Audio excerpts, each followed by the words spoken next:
সুপ্রিয় দর্শক, সবাইকে স্বাগত জানাচ্ছি হার্ট টক বাংলা চ্যানেলের নিয়মিত অনুষ্ঠান মাথায় কত প্রশ্ন আসে। মাথায় প্রশ্ন আসছে, শিক্ষামন্ত্রী শিক্ষার কতটা উন্নতি ঘটালেন। শিক্ষামন্ত্রী অনেক ব্যস্ত একজন মানুষ। উনি এই বয়সেও যেভাবে লাভ দেন, যেভাবে হেলিকপ্টারে চড়ে ঘুরেন, যেভাবে কেন্দ্রে কেন্দ্রে ঘুরতেছেন, এটা ধন্যবাদ দিব কিনা বুঝতে পারতেছি না। কেন বুঝতে পারতেছি না? কারণ হচ্ছে কি, কর্মজীবনে এক সময় তো রিপোর্টিং করতাম, ছোটখাটো জুনিয়র রিপোর্টার হিসেবে যোগ দিয়েছিলাম। তারপরে যখন চিফ রিপোর্টার হইলাম মানব জমিনে, তখন কিন্তু মতি ভাই আমাকে বলে দিল যে দেলোয়ার, রিপোর্ট কিন্তু নিজে করে ফেলায় না, কারণ আপনার ওই ধরনের একটা টেন্ডেন্সি কাজ করে। এখন আপনার দায়িত্ব হচ্ছে রিপোর্ট করানো। 32 জন রিপোর্টার ছিল, তাদেরকে দিয়ে রিপোর্ট করাইতে হবে। তারপরে যখন নিউজ এডিটর হইলাম, তখন ব্যাপারটা হলো রিপোর্ট করানো দায়িত্ব না, দায়িত্ব হলো টোটাল কি যাচ্ছে না যাচ্ছে সেগুলিকে মিটিং এ সেগুলি ঠিকঠাক করা, এরকম। তো এই কথাটা কেন বললাম, কারণটা হচ্ছে কি, যে মানুষের নিজের অবস্থান বুঝতে হয়। শিক্ষামন্ত্রী না নকল পরিদর্শক, নকল আটকানোর কমিশনের প্রধান, এটা বোঝা খুব মুশকিল হচ্ছে। লাভ দিয়ে ঢুকে বললেন ইয়াতে কি জানি, খুব অ্যাক্টিভ একজন মানুষ। আরে ভাই, আপনি হচ্ছেন মন্ত্রী, স্যার। স্যারই বলি নাকি, বয়স্ক মানুষ স্যারই বলি। উনি প্রচুর পড়াশোনা জানা, ঠিক আছে, সবই ঠিক আছে। উনি কিন্তু বুঝতে পারতেছেন না যে শিক্ষামন্ত্রীর দায়িত্বটা কোথায়। আপনি নীতি নির্ধারণী পর্যায়ে কাজ করবেন। আপনার কি ধারণা নকল ঠেকানোটা খুব জরুরি? নকল ঠেকানোটা খুব জরুরি না, ওগুলি স্যারদের উপর ছেড়ে দেন।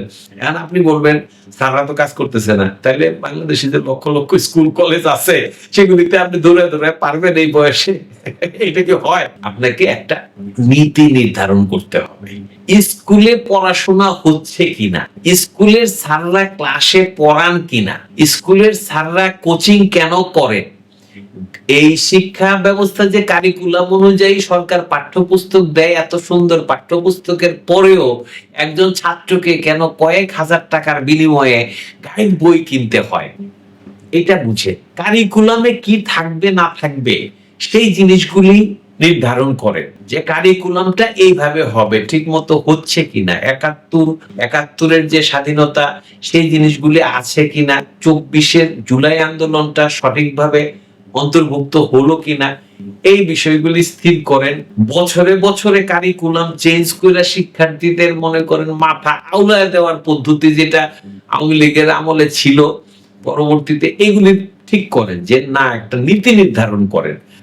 জরুরি যখন মনে করেন যে কারিকুলামের মধ্যে কিন্তু অনেক ব্যাপার থাকে, বিজ্ঞানের বিভিন্ন রকম উন্নতি হয়, থিওরিটিক্যাল বিভিন্ন জায়গায় চেঞ্জ হয়, তো এই যে জায়গাগুলি ইতিহাস, সংস্কৃতি, সাহিত্য, বিজ্ঞান, তারপরে বাণিজ্য, এই যে সামগ্রিক বিষয়গুলি আছে, এগুলি এগুলি একটা প্রশ্ন, এগুলির ব্যাপারে নীতিগত সিদ্ধান্তের জায়গা লাগে।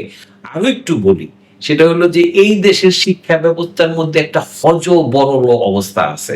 সরকারি প্রাথমিক স্কুল, সরকারি হাই স্কুল, সরকারি কলেজ, স্বায়ত্তশাসিত বিশ্ববিদ্যালয়গুলি আছে। একই সঙ্গে কওমি মাদ্রাসা, তারপরে নরমাল মাদ্রাসা, ইবতেদায়ী মাদ্রাসা, এরকম বিভিন্ন রকমের শিক্ষাক্রম এখানে চালু আছে। ইংলিশ মিডিয়াম স্কুলগুলি আছে। তো এগুলি কিন্তু এক টোনে নাই, কোন কোন জায়গায় আছে কিরকম, যেমন আমি বলি কতটা বৈচিত্র্য আমি বলি, সেটা হচ্ছে কি, যে নরমাল যে কারিকুলাম আছে সেটারই ইংলিশ ভাষণ পড়ানো হয়, ওটা ইংরেজি, মানে একটা ভাষণ তাদেরকে ওখানে পড়ানো হয় ইংরেজিতে দক্ষ করে তোলার জন্য। আবার ইংলিশ মিডিয়াম যে এ লেভেল ও লেভেল এগুলি যে পাশ করে, সেগুলির কিন্তু শিক্ষাক্রম টোটালি আলাদা। আপনারা জানলে, অনেকেই জানেন, অবশ্যই জানেন যে ইংলিশ মিডিয়াম স্কুলের ক্লাস 6 এ যে ছেলেগুলিকে পড়ে বা ক্লাস 8 এ যে ছেলেরা যে সমস্ত পড়াশোনা করে, নরমাল সরকারি স্কুলে ইন্টারমিডিয়েট লেভেলেও এর চাইতে কম পড়ানো হয়, এর চাইতে কম রিস্ক। সুতরাং ইংলিশ মিডিয়ামে যারা পড়ে তারা অনেক বেশি জিনিস জেনে ফেলে আগেই। তো এই যে বৈষম্যের জায়গাগুলি আছে, সেগুলিকে আমরা দূর করতে পারি কিনা, নাকি ওইটাকে আলাদা রাখবো, এই যে সমস্ত ব্যাপার। আপনি নকলটা নিজে ঠেকাবেন কিভাবে? কেন আপনি গিয়ে নকল ধরেন? এটা কি মানায়? একজন মন্ত্রীকে কি এটা মানায় যে আপনি গিয়ে নকল ধরবেন? আপনি কি উদাহরণ সৃষ্টি করবেন? আপনি উদাহরণ সৃষ্টি করতেছেন, উদাহরণ সৃষ্টি করবেন। এখন টিচাররা নকল ধরবে? টিচাররা তো নকল ধরবে না, কারণ তাদের বাণিজ্যের অনেক ব্যাপার আছে। আপনি একটা জিনিস চিন্তা করেন না, যে আমাদের দেশের যে টিচাররা, তারা কেন লো পেইড থাকে? বিশ্বের বিভিন্ন দেশে তো টিচাররা হাইয়েস্ট বেতন পায়। আপনি একটা নীতি নির্ধারণী জায়গা তৈরি করেন না। শিক্ষার মধ্যে আপনি বাজেট বাড়াবেন কিনা, মানে দক্ষ শিক্ষক তৈরি করবেন কিনা, যারা মেধাবী তাদেরকে শিক্ষকতা পেশায় নিয়ে আসবেন কিভাবে, এই জিনিসগুলি চিন্তা করেন। আপনি একটা কাঠামো তৈরি করবেন যেই কাঠামোতে নকল থাকবে না। আপনি লাফ দিয়ে গিয়ে শিক্ষা কেন্দ্র পরিদর্শন করে আর নকলের বিরুদ্ধে বিদ্রোহ করে দিলেন, দুইজনকে আপনি বহিষ্কার করে দিলেন আজীবনের জন্য, আপনার অর্জন হয়ে গেল, শেষ। এটা কিন্তু খুব ছোট জায়গায় নিয়ে কাজ করতেছেন আপনি। আপনাকে প্রথমে বুঝতে হবে যে মানে মন্ত্রণালয় মূল নীতি নির্ধারণী জায়গাটা কি। একজন মন্ত্রী নীতি নির্ধারণ করে দিবে, কাঠামো তৈরি করে দিবে।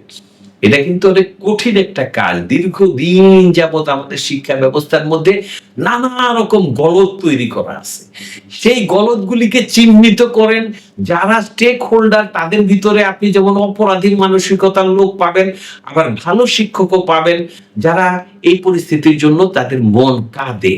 এদেরকে চিহ্নিত করেন, চিহ্নিত করে সবাইকে নিয়ে বসে নীতি নির্ধারণ করেন, কাঠামো তৈরি করেন, যেন শিক্ষা ব্যবস্থাটা, আপনি এরকম বললেন না যে 6 মাসের ভিতরে চেঞ্জ হয়ে যাবে। নো, এটা ইটস নট পসিবল। আপনি মনে করেন যে মিরপুর বাংলা স্কুল, ঠিক আছে, সেখানে কি হচ্ছে, ক্লাসে কি পড়ানো হচ্ছে, সেখানকার কতজন টিচার মানে কোচিং করান, উনি কয়টা ব্যাচ পড়ান, কেন উনি কোচিং করান, ওনার ইনকাম কত। আপনি যদি হুট করে বলেন কোচিং বন্ধ, এটা তো হবে না। সে তো মাসে 2-2.5 লাখ 3 লাখ টাকা সে ইনকাম করে ওই জায়গা থেকে, তার ফ্যামিলি স্ট্যান্ডার্ডটা ওইভাবে তৈরি হয়ে গেছে। তো আপনি হঠাৎ করে কোনো কিছু করতে পারবেন না, আপনাকে নীতি নির্ধারণের জায়গায় আসতে হবে। আপনার তারে যেমন 40,000 টাকা বেতন দেন, সেই জায়গায় তারে 1.5 লাখ টাকা বেতন দিতে হবে। কথার কথা আমি বলতেছি, এটাই করতে হবে তা না, 1.5 লাখ টাকা বেতন দিতে হবে। একই সঙ্গে এটা এনশিওর করতে হবে যে সে ক্লাসরুমে পড়াশোনা করাবে, সে কোনো কোচিং করাবে না। আপনি গাইড বইটা বন্ধ করেন না, গাইড বইয়ের সাথে তো জামাতিরা জড়িত বেশিরভাগ ক্ষেত্রে। তো গাইড বই কেন কিনতে হবে, কেন বাধ্যতামূলক করা হবে, কেন প্রকাশনীগুলি স্কুলের হাই স্কুলের হেডমাস্টারকে 5 লাখ টাকা কেন ফান্ডে দেয়, 10 লাখ টাকা কেন ফান্ডে দেয়? কারণ তাদের ওখান থেকে বাণিজ্য হয় 50 লাখ টাকা, তাদের দিতে তো অসুবিধা নাই। একটা অবৈধভাবে এই জিনিসগুলি চলতেছে, এরকম অসংখ্য এলিমেন্ট আছে। এগুলি নিয়ে কাজ করেন, আপনি মন্ত্রণালয়ে বসে কাজ করেন। আপনি যারা শিক্ষার সঙ্গে জড়িত তাদের সঙ্গে শিক্ষা অফিসার গুলি আছে, সারা জেলায় জেলায় শিক্ষা অফিস আছে, তাদেরকে অ্যাক্টিভ করে তোলেন, তাদেরকে নিয়ে বসে কথা বলে এই নীতি নির্ধারণ করেন। অন্য বিরোধী দলের এমপিদেরকে নেন, আপনি কমিশন তৈরি করেন যে কি হইতে পারে। বাংলাদেশে বহুবার কিন্তু শিক্ষা কমিশন তৈরি হয়েছে, হামিদুর রহমান কমিশন, তারপরে কুদরতি খুদা কমিশন, এরকম অসংখ্য কমিশন তৈরি হয়েছে। তারা বিশাল মানে সুপারিশ করছে, কোনোটাই বাস্তবায়ন হয়নি, কখনোই বাস্তবায়ন হয় না। এই হচ্ছে বাস্তবতা। তো আপনি যদি সত্যিকার অর্থে কোনো ব্যতিক্রম ধর্মী কাজ করতে চান, সেই রকম ব্যতিক্রমী চিন্তা করেন। লাফ দিয়া পইরা এইগুলির সমাধান হয় না, এগুলির মানে শো অফের বিষয় না, এটা নাটক সিনেমা না। আপনি আপনার জনপ্রিয়তা বাড়ানোর কোনো মাধ্যম হিসাবে শিক্ষাটাকে নেবেন না দয়া করে। এটা জাতির মেরুদণ্ড, আমরা ধ্বংস হয়ে যাচ্ছি। দর্শক, আপনাদের কাছে কি মনে হয় জানাতে পারেন। ধন্যবাদ। আজকের মতো আমরা আবারও কথা বলবো এই বিষয়গুলি নিয়ে।